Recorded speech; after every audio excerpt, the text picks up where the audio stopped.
परदेशात नोकरी लावण्याचे आमिष दाखवून तरुण मुलांची लाखो रुपयांची फसवणूक करणाऱ्या आरोपितास अटक.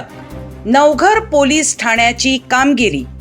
नवघर पोलीस ठाणे गुन्हा रजिस्टर नंबर 258/2024 भारतीय दंड संहिता कलम 419, 420, 406, 34 सह इमिग्रेशन ऍक्ट 1983 चे कलम 10-24 प्रमाणे दिनांक 27/4/2024 रोजी गुन्हा नोंद केला होता.